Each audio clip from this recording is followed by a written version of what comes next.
folks, and welcome back to Pattaya. We are in Naklua today at a chicken stand right here on 3rd Road. 3rd Road directly next to the Siamese Hotel, this lovely chicken stand. Now, these people are from Phetchabun, the province of Phetchabun, and they do grilled chicken, som tam, stuff like that, salads in their own style. And we'll come back later and take a look at this because it is yummy and very affordable. But for today, we've got to hurry on down to Soi 7. We've got business to take care of there, where we'll get tattooed and shampooed. So let's jump into this. So I'm on Soi 7 today. Well, actually, Soi 7's just right back there. I don't know what this little alley's called, but it just crosses Soi 7 to Soi 8. But anyway, close enough. I still count this as Soi 7. But I met a subscriber down here, and he's visiting, and he's getting a tattoo. He's getting a tattoo covered. So he has one that he's not happy with, in other words, and he wants to get one on top of that to hide it. And he asked me if I knew any shops. I gave him a couple, but he actually just took this one right here next to the Blackwoods Hotel. That's where he's staying. And there's a whole row of salons. They're mainly salons, like free salons here, and a tattoo shop. So tattoos in Thailand are maybe a little bit different. Maybe a little bit different than where you're from, but also maybe the same. But a lot of people come here to get tattoos. I think they're rather inexpensive here compared to a lot of places. I don't know much about tattoos, but the kind that you get may be very different than what the normal Thais get. And what they have are beliefs, a set of beliefs that the tattoo actually protects them. It's a spiritual thing here. So a tattoo isn't a vanity thing. It doesn't have some meaning of maybe a life experience or children or anything like that. It is, whoop, that's V calling. We'll get to her in a minute. She's at a salon down here. But it's to protect them from bad and to increase their luck.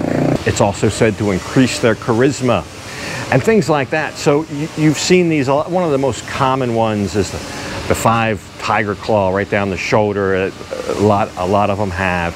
That's what that's about. It's a spiritual thing.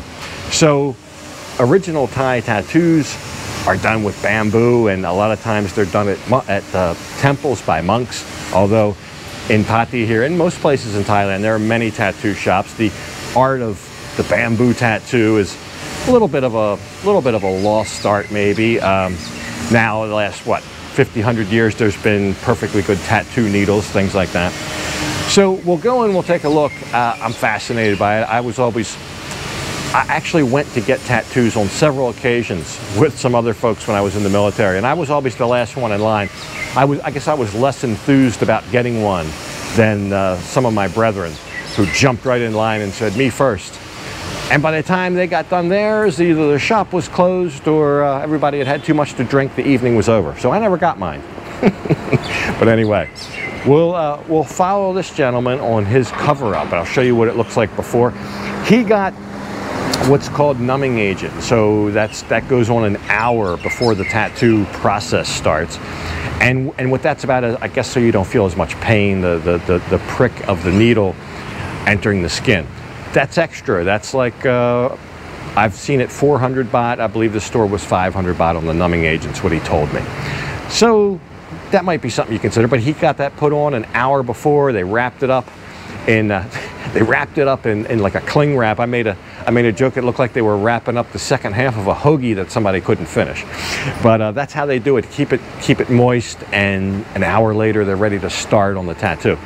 And we'll see how that's going to go. He's getting a spaceship, a man on a rocket thing. But very different than Thai tattoos, but they'll do those as well.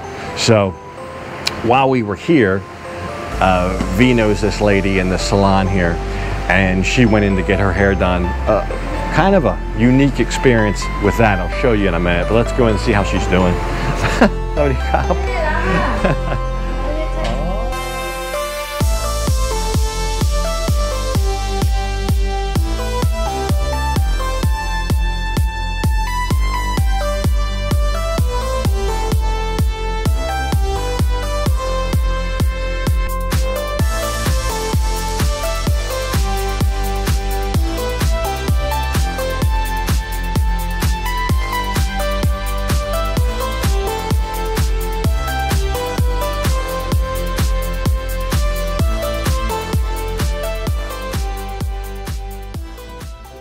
So V doesn't get too much of an actual haircut per se. She just gets a trim, and it doesn't take that long, just kind of the back, gets it all evened up, shaped up.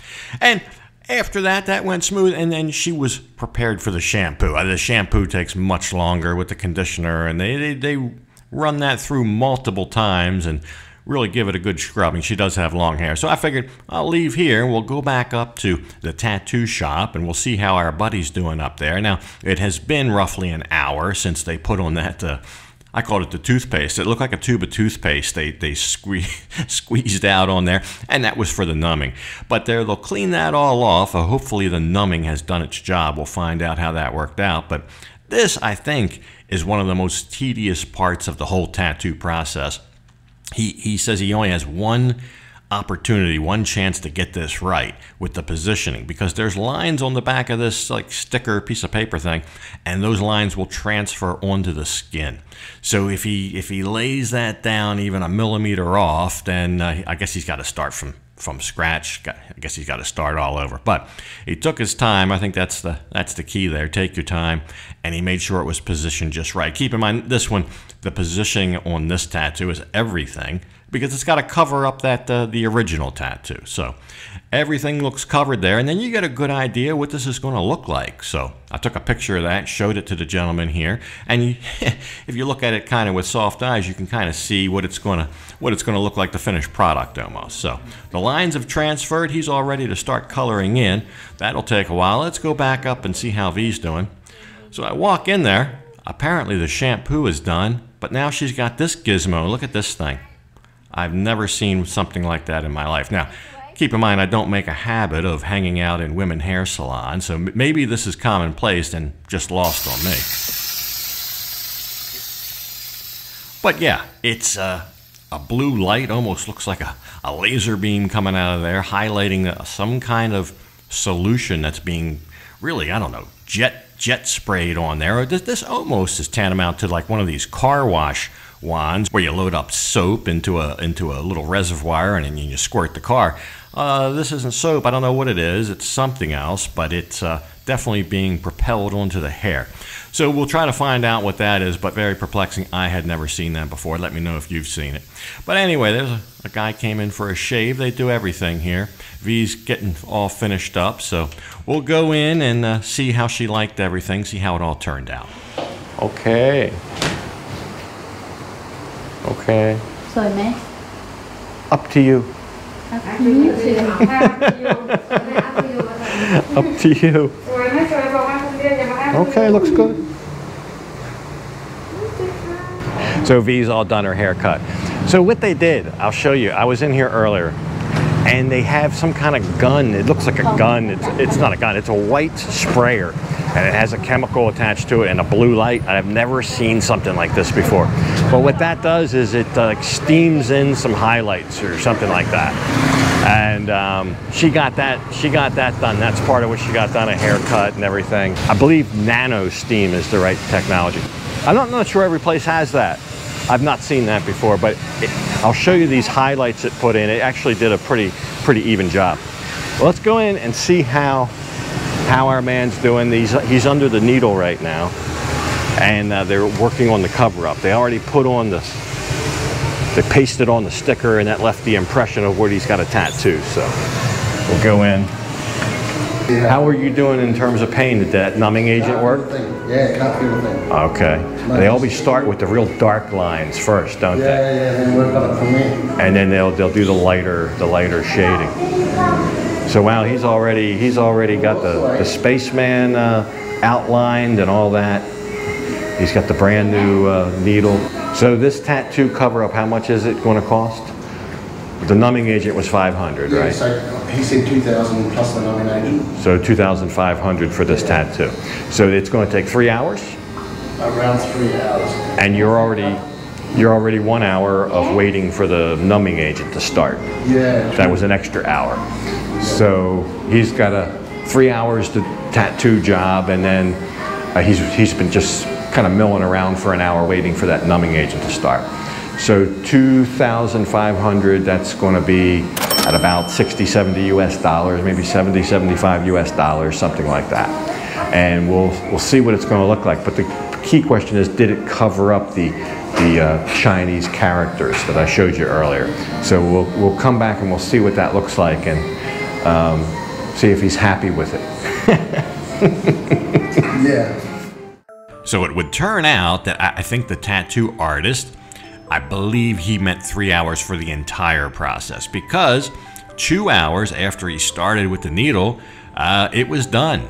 Pretty much done. I'll show you here. There's some things they do after all the needlework here, but he soaks it down, kind of washes it, and then he's got to, you know, kind of clean it all up and everything. But here it is. Here's the big unveil, and I don't see any of that Chinese character poking through the old tattoo. This just looks like a brand new tattoo. There's the spaceman on the rocket and all that.